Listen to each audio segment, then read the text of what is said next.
നമ്മൾ ഈ വിഷയത്തിനോട് ചേർത്ത് വെച്ച് ചിന്തിക്കേണ്ട മറ്റൊരു വസ്തുത കൂടിയുണ്ട്. ഈ ടീനേജ് അല്ലെങ്കിൽ അഡോളസെന്റ് കാലയളവിൽ ചെയ്യുന്ന കുറ്റകൃത്യങ്ങൾ, അതിൻ്റെ ഗ്രാവിറ്റിയെക്കുറിച്ച് അവർ ബോധവാന്മാരാണോ അല്ലെങ്കിൽ ബോധവതികളാണോ?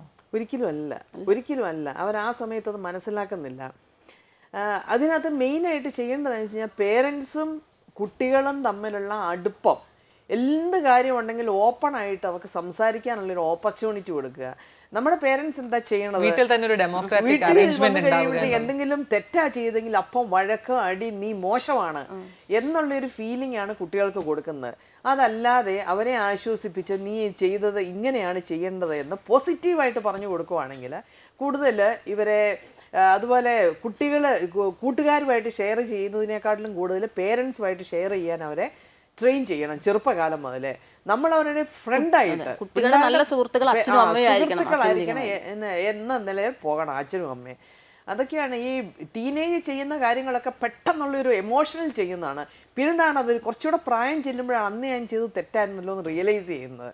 അങ്ങനെയാണ് ടീനേജുകാരുടെ കുഴപ്പം. കൂടുതലും കാണപ്പെടുന്നത് കുട്ടികളിപ്പോൾ സ്കൂളിൽ നമ്മളൊരു ഇൻട്രാക്ഷൻ നടത്തുമ്പോൾ പല പാരൻസിനെയും വിളിച്ച് ഇത്തരം പ്രശ്നങ്ങൾ നിങ്ങളുടെ കുട്ടികൾക്കുണ്ടെന്ന് പറയുമ്പോൾ അവർക്കറിയത്തില്ല. അയ്യോ എൻ്റെ മോനോ അല്ലെങ്കിൽ എൻ്റെ മകള് ഇങ്ങനെ അല്ല, അങ്ങനെയല്ല, വീട്ടിൽ വളരെ നല്ലതാണ്, ഇങ്ങനത്തെ ഒരു ഇഷ്യൂസും ഇല്ല, അവരത് ഫേസ് ചെയ്യുന്നില്ല. പിന്നെ ഒരു ഇൻസിഡൻ്റ് എന്ന് വെച്ചാൽ 6th സ്റ്റാൻഡേർഡിൽ പഠിക്കുന്ന ഒരു കുട്ടി വളരെ ഇന്നസെൻ്റാണ്, വളരെ ആക്റ്റീവാണ്, നല്ല ഒരു കുഞ്ഞാണ്. അപ്പം അവന് ഒരു മെയിൻ പ്രോബ്ലം പെൺകുട്ടികളെ കോർണർ ചെയ്ത് പിടിച്ചു നിർത്തുക, സ്വകാര്യ ഭാഗങ്ങളിൽ തൊടുക, കെട്ടിപ്പിടിക്കുക. അത് പെൺകുട്ടികളെ മാത്രമല്ല ആൺകുട്ടികളെ. അപ്പോൾ അതിൻ്റെ അമ്മ വളരെ എഡ്യൂക്കേറ്റഡ് ആയിട്ടുള്ള ലേഡിയാണ്, വിളിച്ചു വരുത്തി സംസാരിച്ചപ്പോൾ അവരത് ഏൽക്കാനേ തയ്യാറല്ല. അവസാനം ഈ കുട്ടികൾ ആ അമ്മയുമായിട്ട് സംസാരിച്ചപ്പോൾ മാത്രമാണ് അവരാകെ തകർന്നു പോയി. അപ്പം അതിൻ്റെ ബാക്കിൽ നമ്മൾ മനസ്സിലാക്കിയത് അവിടെ ബ്രോക്കൺ ഫാമിലി തന്നെയാണ്. അച്ഛൻ ഉപേക്ഷിച്ചതല്ല, അച്ഛൻ സിംഗിൾ പാരൻ്റ് ആ ഒരു ലെവലാണ്. അപ്പോൾ അവിടെയും അവനെ ആരോ എക്സ്പ്ലോയിറ്റ് ചെയ്തിട്ടുണ്ട്, അല്ലെങ്കിൽ അവളെ ആരോ എക്സ്പ്ലോയിറ്റ് ചെയ്തിട്ടുണ്ടായത് കൊണ്ടാണ് അവൻ ആ ഒരു ലെവലിലോട്ട് പോകുന്നത്. അപ്പോൾ പാരൻസ് മനസ്സിലാക്കുന്നില്ല. പാരൻസ് അതിനെ കവർ ചെയ്ത് വയ്ക്കാതെ ഇതാണ് ഇഷ്യൂ എന്ന് മനസ്സിലാക്കി അതിനെ മാറ്റിയെടുക്കാൻ വേണ്ടിയുള്ളൊരു ശ്രമം അത്യാവശ്യമാണ്. അതായത് കുട്ടികളുള്ള ഇത്തരത്തിലുള്ള വാസനകൾ മറച്ചു വെക്കാതെ അതിന് വേണ്ടിയിട്ട് പരിഹാരം നേടാൻ എത്രത്തോളം മാതാപിതാക്കൾ തയ്യാറാകുന്നില്ല, കുറവാണ്. അവർ ഈ പറഞ്ഞ തെറ്റുകൾ പറഞ്ഞാൽ അത് ആക്സെപ്റ്റ് ചെയ്യില്ല.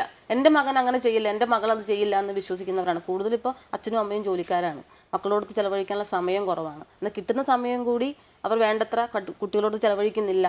കുട്ടികൾ സ്കൂൾ വിട്ട് വരുന്നു, പിന്നെ ട്യൂഷനും കഴിഞ്ഞ് എപ്പോഴാണ് വീട്ടിൽ വരുന്നത്. വീട്ടിൽ വരുമ്പോൾ മിക്കവാറും അമ്മ ടിവിയുടെ മുമ്പിലോ അങ്ങനായിരിക്കും, അച്ഛൻ ചിലപ്പോൾ ലാപ്ടോപ്പിൻ്റെ മുമ്പിലോ അങ്ങനായിരിക്കും. അപ്പോൾ പരസ്പരം ഒന്നിച്ചിരിക്കുന്ന സാഹചര്യം കുറവാണ്. അവർ വേണ്ടത്ര അപ്പോൾ മകൻ്റെ തെറ്റുകൾ അല്ലെങ്കിൽ ദൗർബല്യങ്ങൾ പലപ്പോഴും അച്ഛനും അമ്മയും അറിയുന്നില്ല എന്നുള്ളതാണ്. അപ്പോൾ ടീച്ചർ അത് ചൂണ്ടിക്കാണിക്കുമ്പോൾ അല്ലെങ്കിൽ കൗൺസിലർ അത് ചൂണ്ടിക്കാണിക്കുമ്പോൾ അവർക്കത് ആക്സെപ്റ്റ് ചെയ്യാൻ കഴിയില്ല. നേരത്തെ ആക്സെപ്റ്റ് ചെയ്തിരുന്നെങ്കിൽ അതിന് കൃത്യമായൊരു ഇൻ്റർവെൻഷൻ സാധ്യമാവുമെങ്കിൽ ഇത്തരത്തിലുള്ള ഒരു ക്രിമിനൽ ടെൻഡൻസി അല്ലെങ്കിൽ ഒരു ഡീവിയൻ ടെൻഡൻസി കർബ് ചെയ്യാൻ പറ്റുമെന്ന് തോന്നിയിട്ടുണ്ട്.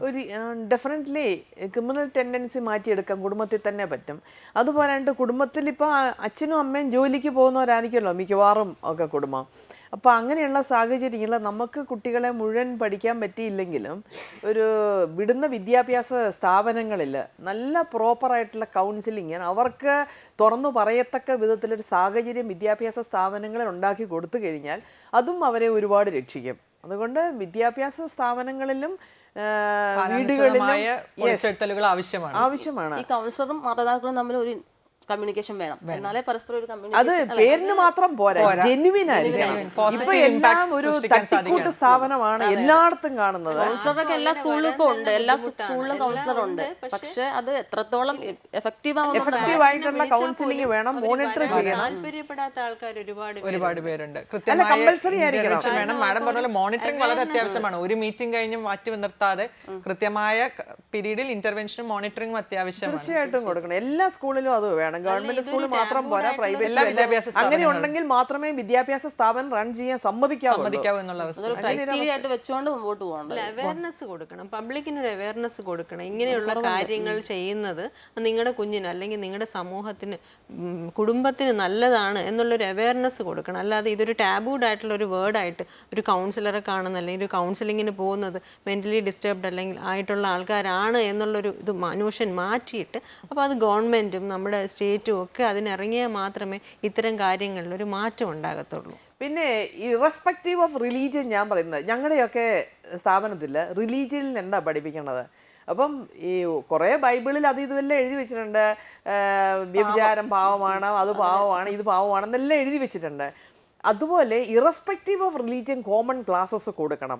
പിള്ളേരെ ചെറുപ്പകാലം മുതലേ എന്താണ് തെറ്റ്, എന്താണ് നല്ലത് എന്ന് പഠിപ്പിക്കാൻ എങ്ങനെയെങ്കിലും ക്ലാസ്സസ് കൊടുത്ത് ചെറുപ്പകാലം മുതലേ എടുക്കണം. ഉണെങ്കിൽ സ്കൂളിൽ ലൈഫ് സ്കിൽസ് മാഡം പറഞ്ഞ പോലെ റിലീജിയന് അപ്പുറം നിന്നുകൊണ്ടുള്ള ഒരു വാല്യൂസ് കുട്ടികളിലേക്ക് പകർന്നു കൊടുക്കാൻ സാധിക്കണമെന്നുള്ളത്.